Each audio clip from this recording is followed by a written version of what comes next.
Bonjour à tous et bienvenue chez Jurassic Knack. Alors aujourd'hui je vais vous faire une vidéo sur la présentation des différentes espèces de Morelia spilota que je maintiens et reproduis au sein de l'élevage. Alors à noter qu'il y a différentes sous-espèces dans le genre Morelia spilota. Il y a tout d'abord le McDowelly, c'est le plus gros représentant des espèces. Ensuite il y a le Chénet, le Variegata, l'Harrisoni, donc Variegata et Harrisoni sont quand même très proches, le Metcalfei, l'Imbricata, et enfin le plus beau, le Spilota, donc le Morelia spilota. A savoir que toutes ces sous-espèces-là vivent en Australie, sauf l'Harrisoni qu'on va retrouver en Papouasie-Nouvelle-Guinée, qui est en fait une île se situant au nord de l'Australie. Voilà, donc ils fréquentent tous aussi les mêmes milieux, c'est-à-dire des milieux plutôt tropicaux où il fait chaud et avec pas mal d'humidité. Donc, au sein de l'élevage, nous avons du Morelia spilota McDowelly. Donc, comme je disais tout à l'heure, c'est la plus grosse sous-espèce parmi les spilota. Donc, j'ai un couple, j'ai un mâle qui se trouve là. Donc, ça, c'est vraiment le plus vieux serpent en fait qu'il y a dans l'élevage, puisqu'il a une quinzaine d'années. Et sa femelle, qui a à peu près une dizaine d'années. Donc, je vais les sortir pour vous montrer un petit peu le gabarit. Donc, le McDowelly, comme je disais, c'est une espèce qui va mesurer pour les mâles à peu près 1m80, entre 1m60 et 1m80. Et les femelles sont bien plus grosses puisqu'elles mesurent entre 2 m et 2m40 vraiment pour les gros spécimens. Hop. Donc, on va la sortir. A noter aussi que sur cette femelle-là, elle est vraiment très jolie, puisqu'elle est vraiment en noir et jaune. Bon là, elle ne doit pas être loin de préparer une nuit, puisqu'elle est plutôt foncée. Alors qu'habituellement, chez Morelia McDowelly en tout cas, la couleur de base est plutôt noir et crème. Là, c'est vrai qu'elle est plutôt jaune. Hop, donc je préviens toujours au crochet avant de manipuler. Voilà, bon voilà. Je la sors. Hop,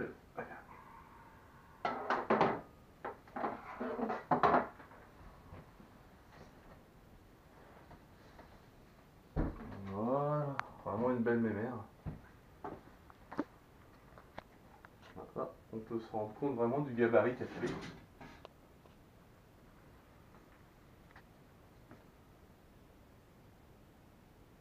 Vraiment une très jolie bête.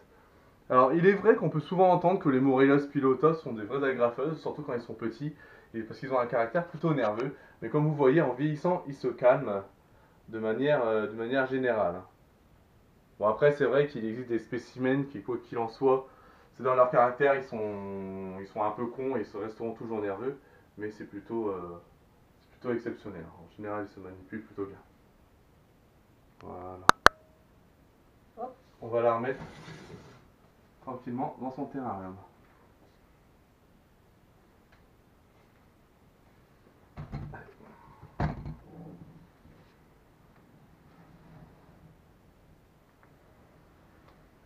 Voilà, donc ça, c'était ma femelle McDowelly. Donc un spécimen normalement qu'on retrouve dans la nature dans le nord-est de l'Australie, c'est-à-dire dans le Queensland. Ensuite, j'ai du Morelia spilota Chénet. Donc le Chénet, c'est une sous-espèce qui est bien plus petite, puisqu'elle va mesurer entre 1m40 pour les mâles et jusqu'à 1m80. Non, 1m40 oui, pour les mâles et 1m80 pour les femelles. Par contre, elle a une grosse particularité, ce sont des serpents qui sont, on va dire, semi-arboricoles. Hein. C'est parmi toutes les sous-espèces celles qui préfèrent se brancher. Donc là, comme vous voyez dans le terrarium, elle est sur sa branche. Peinard. Donc c'est pareil, le même principe, je vais prendre mon crochet pour prévenir que quelqu'un va la déranger. Hop, voilà, et là, je l'attrape.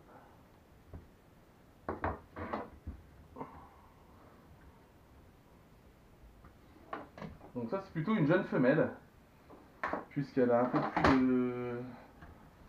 peu plus de 2 ans et demi. Et là, pour le coup, elle a des motifs vraiment différents des autres, puisque c'est une mutation génétique. Ça, c'est ce qu'on appelle du zébra.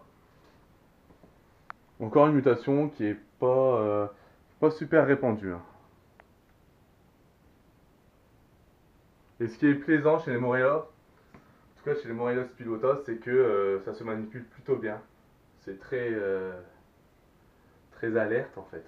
C'est pas spécialement lourd, ça se tient bien à la manipulation. Donc, alors ça c'est une mutation. Donc le zébra, comme je disais, c'est une mutation qui est codominante, donc qui possède une super forme, donc le super zébra, qui donne en fait un pattern complètement uniforme, ce qu'on appelle nous du patternless, c'est-à-dire sans motif. Voilà. Donc ça c'était pour la sous-espèce la plus arboricole parmi les Morelia spilota. Hop, on va la remettre dans le terrarium. Alors, le Morelia chêné, lui, on va le retrouver aussi dans le Queensland, c'est-à-dire dans la même région géographique que le McDowelly. Par contre, il aura une aire beaucoup plus petite. Alors, comme il existe plusieurs sous-espèces de Morelia spilota en Australie, certaines aires géographiques se croisent.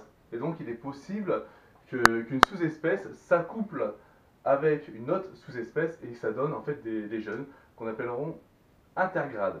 Donc, à ne pas confondre avec les hybrides, ça n'a rien à voir. L'intergrade, c'est le résultat d'un accouplement entre deux sous-espèces, mais de la même espèce. Et l'hybride, c'est l'accouplement de deux espèces différentes. Par exemple, un McDowelly que l'on croise avec un chêné, ce sera un intergrade. Un python Régus qu'on va croiser avec un python moulure, ce sera un hybride. Donc ça n'a rien à voir. Ensuite, j'ai un spécimen albinos. Donc je parlais des intergrades, c'est intéressant parce que lui, en fait, est issu d'un accouplement entre du McDowelly et du variegata. Donc deux sous-espèces différentes. Donc là, c'est pareil. Prévenir. Donc ça, c'est une jeune femelle. À peu près 1 an et demi. Hop. Voilà, on va la sortir. Qui est plutôt calme. C'est assez joli.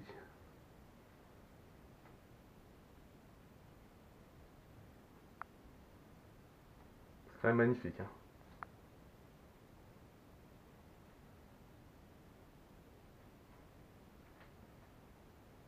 Voilà. Vous voyez, c'est pas des serpents si nerveux que ça en vérité. Hein. S'ils sont manipulés avec douceur et régulièrement, il n'y a pas de raison qu'ils soient spécialement méchants. Hop, on va la remettre tranquillement dans son terrarium. Donc mes adultes, je les maintiens dans des terrariums en alu et PVC. La taille, c'est 1,20 m par 60 de profondeur sur 50 cm de haut. Le tout chauffé par le dessous à l'aide d'un tapis chauffant et couplé à un thermostat afin de garder de très bonnes températures. La température au point chaud sera maintenue à une trentaine de degrés. Au point froid, il fera 25 degrés. Et la nuit, il y a une baisse de température automatique de 5 degrés qui fait que la température nocturne est de 25 degrés. Et je vais vous montrer un jeune spécimen né l'année dernière au sein de l'élevage. Donc là, il s'agit de la sous-espèce McDowelly. Donc là, j'ai mis dans un petit terrarium pour vous montrer un peu le genre de décor que l'on peut faire avec ce serpent. Voilà. Ça, les carreaux.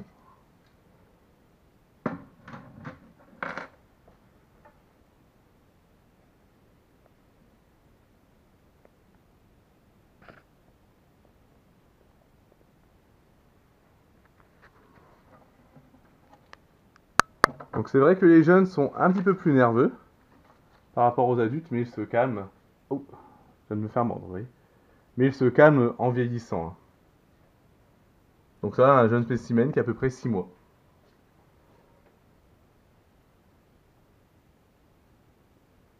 Alors l'avantage avec du Morelia spilota, c'est que ce sont des espèces plutôt gourmandes. Donc là, à cet âge-là, ils mangent déjà du souriceau d'à peu près une quinzaine de grammes. Alors qu'à l'âge adulte, par exemple pour les McDowelly, je leur donne des rats tous les 15 jours, ça sert à rien de trop en donner, hein, c'est des espèces gourmandes et donc ils auraient vite, seraient vite en surpoids, chose qui n'est pas forcément bon pour leur santé. Donc pour des spécimens comme les adultes, je leur donne des rods à peu près 400 grammes tous les 15 jours. Voilà. Voilà pour ce qui est de la présentation de mes Morelia spilota au sein de l'élevage. Alors j'espère que cette petite vidéo vous a plu.